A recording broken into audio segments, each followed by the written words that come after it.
In total honesty, all of the discourse about Cracker Barrel's rebrand became tiresome very quickly to me, personally. I just, maybe it's the Hegelian dialect over get woke, go broke reasserting itself.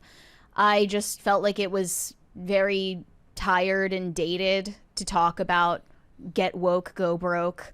A lot of people posited the theory that Cracker Barrel planned this all out from the start, that they were planning on receiving a huge amount of backlash for the rebrand and then undoing the rebrand in order to revitalize the company. That would be quite a diabolical choice. I don't want to attribute to cleverness what's more easily explained by incompetence. Hanlon's Law. I genuinely think they thought this rebrand was going to go well for them.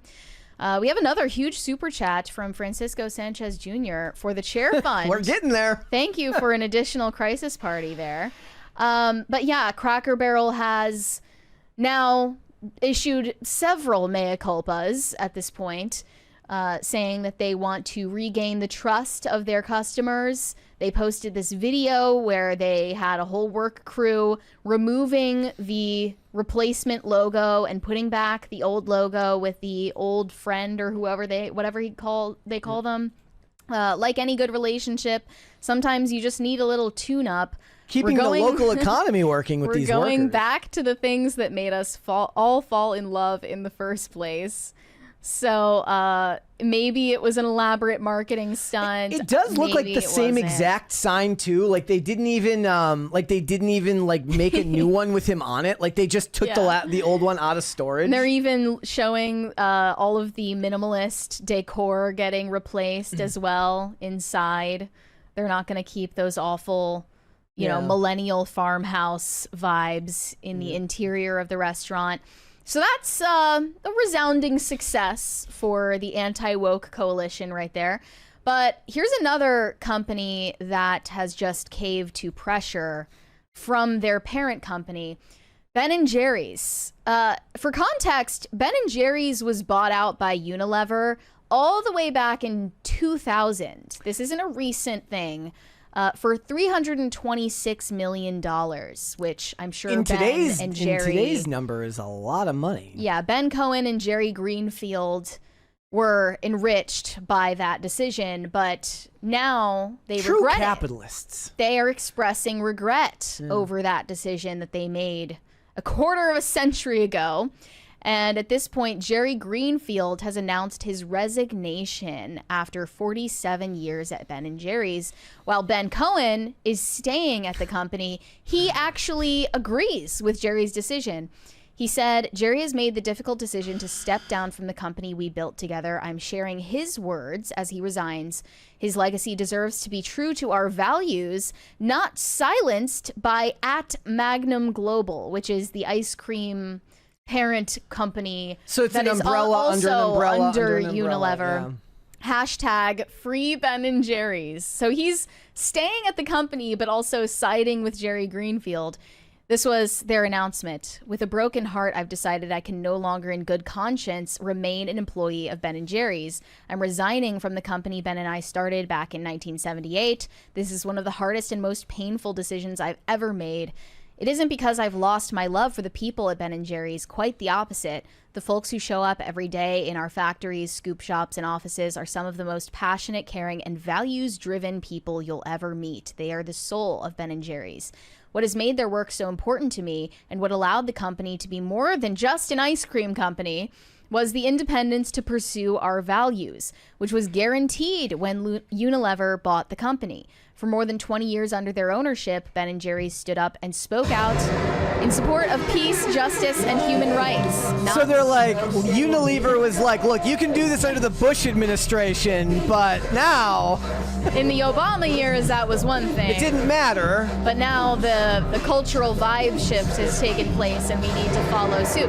For context as well, Unilever recently acquired Dr. Squatch, which was after the initial brand deal campaign that they released with Sydney Sweeney. So it looks like that's the direction they're taking now. Look at all these brands that Unilever owns. Like, it really is the illusion of choice They own in Axe, today's society. Axe, Ben & Jerry's, Breyer's ice cream as well, Dove, Dermalogica, Degree, Liquid IV, Hellman's, Good Humor, Klondike. That's just page 1. Magnum, not the condoms, but the ice cream bars.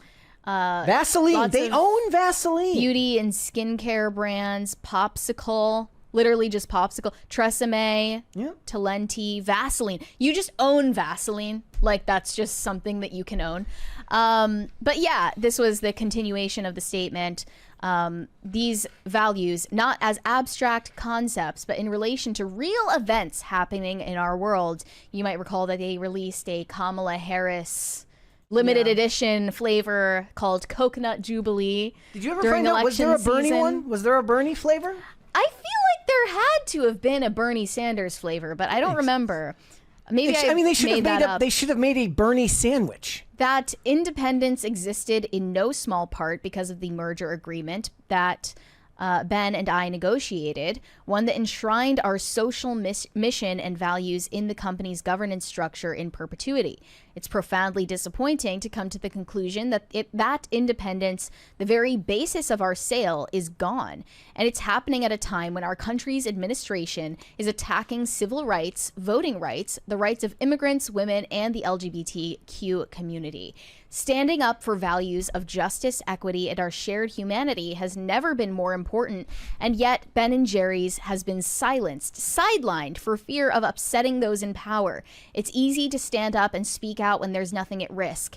So you admit that there was nothing at risk for you in the prior cultural era under Obama, even under Trump's first term, and Biden. You admit that there was zero stake in making your ice cream brand about social justice. But moving on, the real test of values is when times are challenging and you have something to lose. Love, equity, justice, they're part of who Ben and I are, and they've always been the true foundation of Ben & Jerry's. From the very beginning, Ben and I believed that our values and the pursuit of justice were more important than the company itself. If the company couldn't stand up for the things we believed, then it wasn't worth being a company at all. So why'd you sell? It was always about more than just ice cream. It was a way to spread love and invite others into the fight for equity, justice, and a better world. Coming to the conclusion that this is no longer possible means I can no longer remain a part of Ben & Jerry's. If I can't carry those values forward inside the company today, then I will carry them forward outside with all the love and conviction I can. With love, Jerry. Well, here's the thing. Love and justice are generic terms, and equity is bullshit. So miss me with that nonsense. Here's another moment in Ben & Jerry's history when they posted about the 4th of July a couple of years ago. Oh, we have a 20 from High Voltage 75. Not the first time a restaurant chain has pulled a stunt like that. Remember several years ago when IHOP announced a name change to IHOB, and after the outrage, they said, LOL JK, but come try our new burgers. What? They were never going to change their name to IHOB, were they? I think the IHOB rebrand was very transparently pre-planned. And fake? And fake. Okay.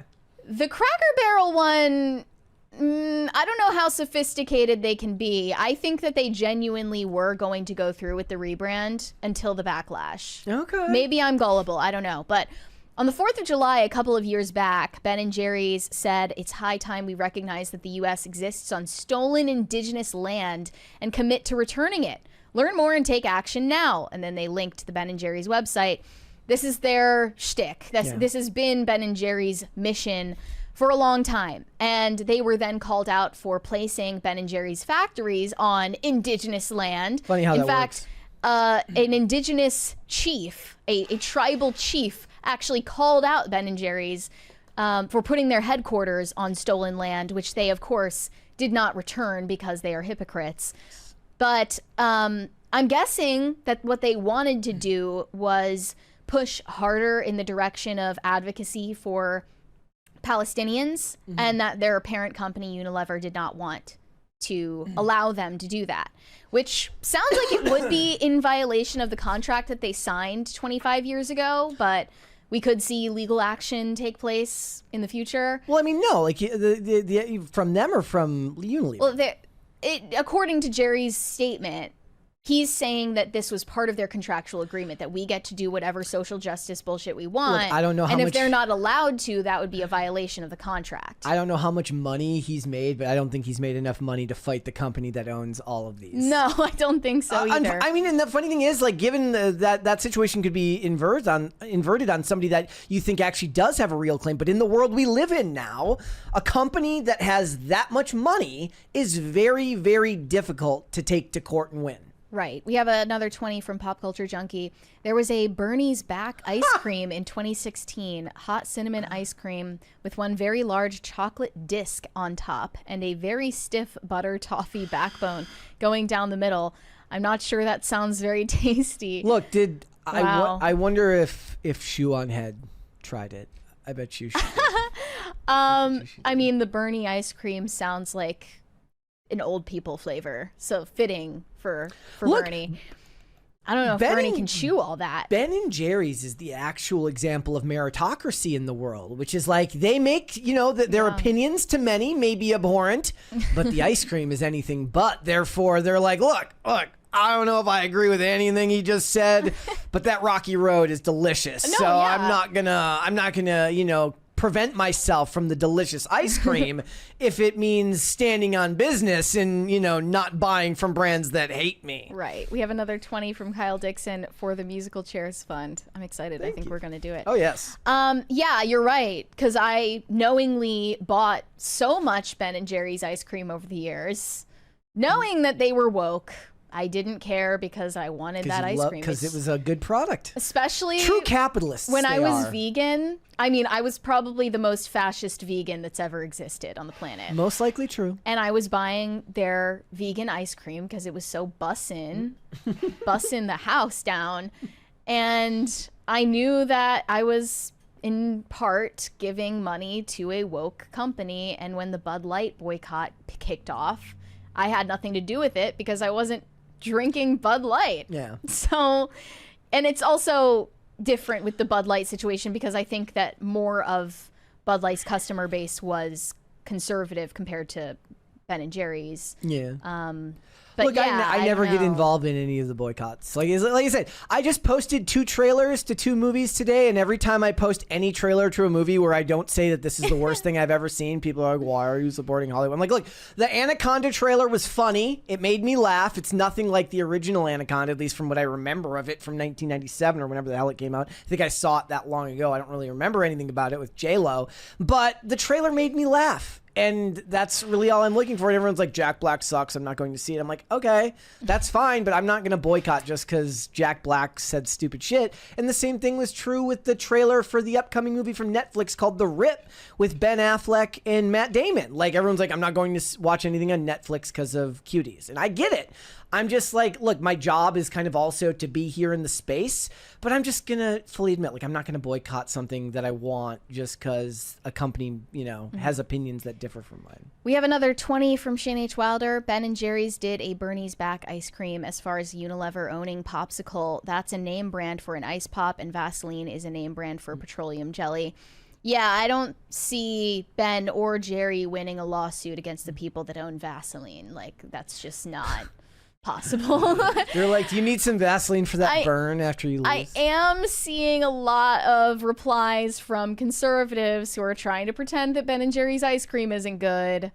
I'm sorry, I don't believe you. Like, everyone, maybe it depends on the person, whether you're actually there for the ice cream or the mix-ins. I am in favor of like half of that pint being like Oreo pieces and cookies and brownies, not the ice cream itself. So I stand Ben & Jerry's ice cream, not the mission. Correct. I'll say that much. Mm-hmm. I actually learned, I forget which one it was. Thank you. One of the founders, I forget if it was Ben or Jerry, actually doesn't have a sense of taste. Yeah, he like lost his sense of taste. Oh, interesting. Or maybe he was born without it. He's like, just put a bunch of shit people like in it and they'll be good. Right. So the way that he taste tests the ice cream is just based on texture alone. So that's why all the Ben & Jerry's ice cream is just chock full of toppings.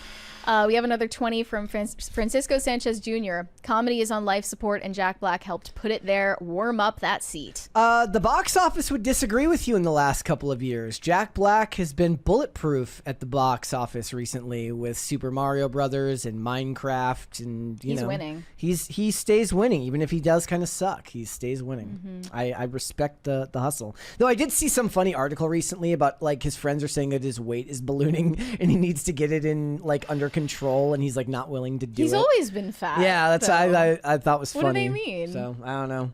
Jack Black could never have the same career on Ozempic. It wouldn't work. It's actually, he's kind of like, when people talk about women in the body positivity movement, for guys there is a certain type of comedian who needs to be that size, otherwise it just doesn't work anymore. Exactly.